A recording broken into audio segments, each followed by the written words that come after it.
Hello, we're doing checkpoint 5.4.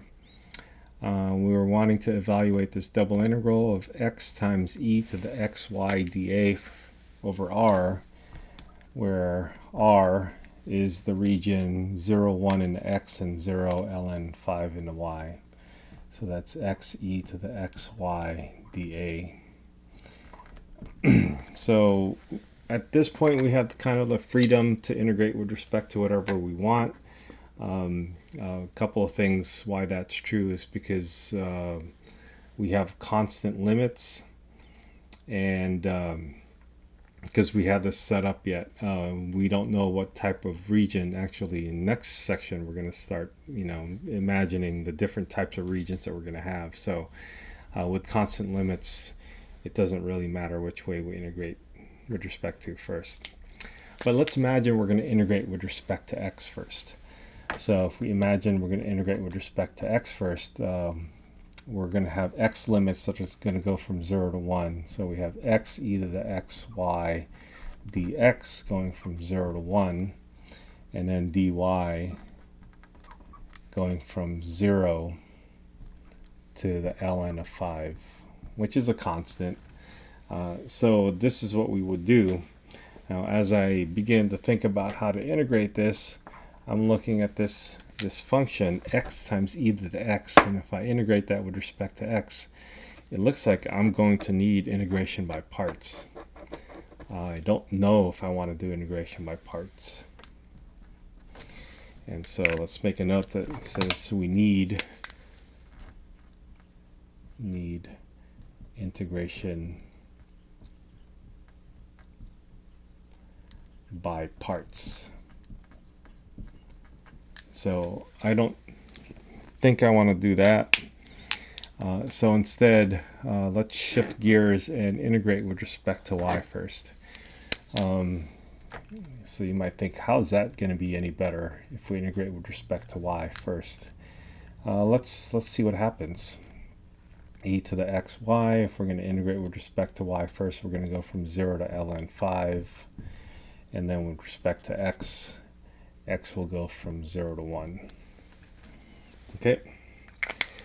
Now, what does happen when we do that? If we integrate with respect to y, x is a constant, and so we just have e to the xy. And we integrate e to the xy with respect to y in here. Let's see, the ln, or x e to the xy with respect to y. This is going to give us u substitution, and we'll get u is equal to xy with respect to y. Du is going to be equal to x dy, and so dy will be 1 over x du. Or you can think about x dy as being replaced by du, and so we simply get the integral of e to the u du, because all that other stuff disappears, and this is just e to the u, and we're gonna replace that back with xy, e to the xy. All right, well, that seemed to be easier than an integration by parts. And now let's evaluate this from 0 to ln of 5. 0 to ln of 5, and these are y limits. This is with respect to y.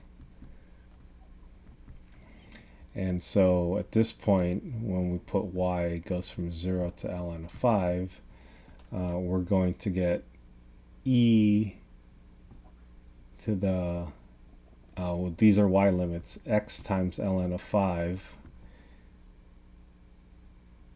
minus e to the 0, which is 1. We can keep it like this, or we can simplify it. Actually, let's just go ahead and keep it like this, because there's a formula for the ln of 5 business, and that formula, or e to the x ln 5, that formula can, you can bring the x over as a power of 5, but let's just keep it like this and see what happens. This, by the way, is 1, so e to the x ln of 5 minus 1. and that's going to be the result inside of your iterated integral. So what do we have now? We have the integral from 0 to 1 of what we just found, e to the x ln of 5 minus 1, and we're integrating that with respect to x. Okay. Now, with respect to x, the antiderivative here, again, we would need some sort of u substitution. U is equal to x ln 5 du would be ln of 5 dx. And so we can just think about dividing by the ln of 5 to get our dx. And then this will be, by the way, this is just happening with the first integral. So we're going to have 1 over ln 5,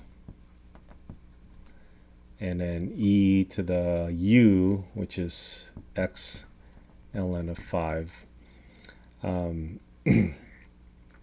And that's going to be the integral of the first one. The integral of just 1 is just going to be x. And we're going to evaluate this from 0 to 1. So we put 1 in there. We're going to get e to the first times ln of 5. So this is going to be 1 over ln of 5 e to the ln of 5, which is going to be 5 minus 1.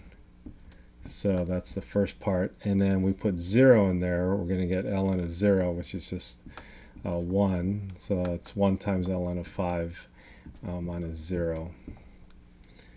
Okay, again, this is going to equal to 5.